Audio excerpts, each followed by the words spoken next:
Illegitimate children refers to children whose biological parents are not legally or customarily married, or children from sinful relationships like adultery and fornication.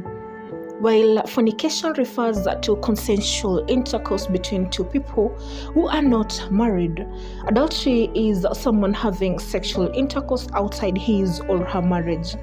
Children of such unwed or cohabiting parents are legally considered illegitimate and historically denied certain rights. However, modern legal systems generally grant all children equal rights, regardless of their parents' marital status. From a biblical perspective, physical union should not take place outside marriage.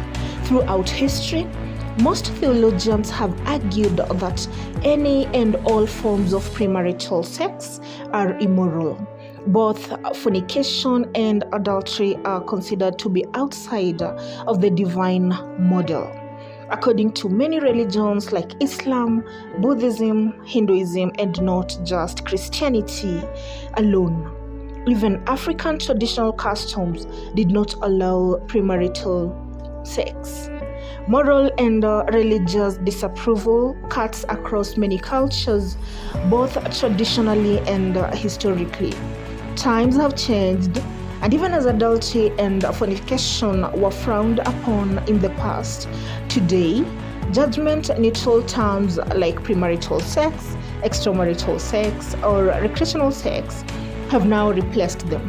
Today, premarital sex is widely accepted, if not the norm, and fashionable.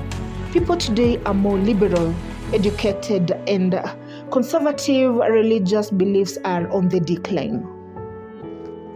Nevertheless, what does the Bible say? The seventh commandment, as found in Exodus 20:14, explicitly directs that thou shalt not commit adultery. 1 Thessalonians 4:3 says, for it is God's will that you should be holy. You must abstain from sexual immorality. Hebrews 13:4 on the other hand avers, marriage is honorable in all, and the bed undefiled, for God will judge the sexually immoral and adulterers. Anyway, whether premarital sex is sinful or not, what becomes of children born from such forbidden liaisons? Do they suffer any consequences by virtue of the circumstances surrounding their conception and eventual birth? In past religious and social frameworks, such children were held accountable for the actions of their parents. However, globally, societal views and legal frameworks have evolved to protect the rights of these children. Nonetheless, our debate is more of a spiritual perspective front. Is such a child tainted by the sins of their parents? Do these children turn out right? And even if they do they become successful in life and upstanding members of the society as compared to children born in recognized marriages and raised by both parents? Are they affected by the social and cultural stigma surrounding their birth? What are the realistic economic and financial implications attached to their lives, leave alone the religious implications?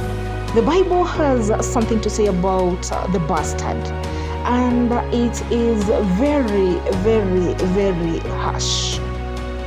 Deuteronomy chapter 23 verse 2 says, no one born out of wedlock or any descendant of such a person, even the 10th generation, may be included among the Lord's people.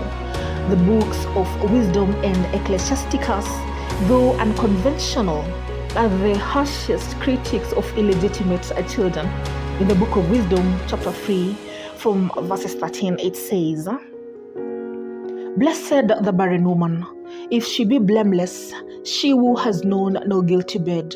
Her fruitfulness will be seen at the scrutiny of souls.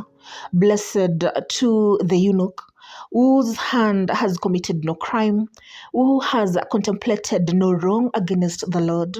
For his loyalty, special favor will be granted him.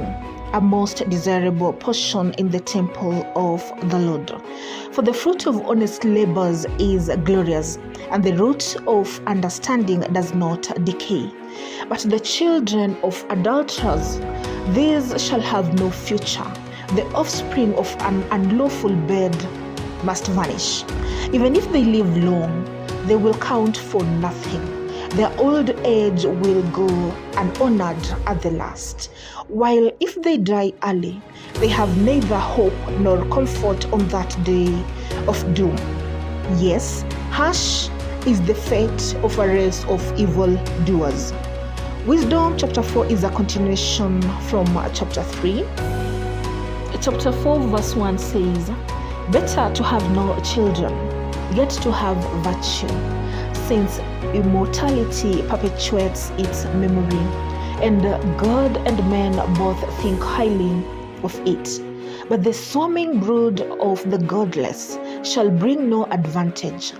Offspring of bastard stock, it will never strike deep roots, never put down firm foundations. Branch out for a time they may, but frailly rooted, they will sway in the wind. Be torn up by the violence of the storm. Hardly grown, their branches will be snapped off, their fruit be useless, too unripe to eat, fit for nothing. For the children begotten of unlawful intercourse witness when God judges them to the wrong their parents did." Considering that I am a mother to a bastard myself, whom I love so very much, by the way, I find the above scriptures scary, aren't they? So what about women who cheat on their husbands and get pregnant? Ecclesiasticus, otherwise known as the Book of Sirach, has this to say about them. From chapter 23 verses 22 onwards, it says, "So it is with the woman unfaithful to her husband, who provides him an heir by another man. First of all, she has disobeyed the law of the Most High. Secondly, she has wronged her husband. And thirdly, through her wanton adultery, she has brought forth children by another man. Such a woman shall be dragged before the assembly, and an inquiry will be held about her children. Her children will strike no root, her branches will bear no fruit. She will leave behind an accursed memory, her shame will never be wiped out. And those who survive her will recognize that nothing is better than fearing the Lord, and nothing sweeter than adherence to the Lord's commandments." So, what are your thoughts? Is there any truth to the scriptures we've just read? Is such scripture outdated? Does it strike a chord with the modern day Christian? Is it fair to the child born outside marriage? Should mankind be allowed to bring forth children into the world in whatsoever manner it sees fit? Kindly share your thoughts in the comment section, and thanks for watching.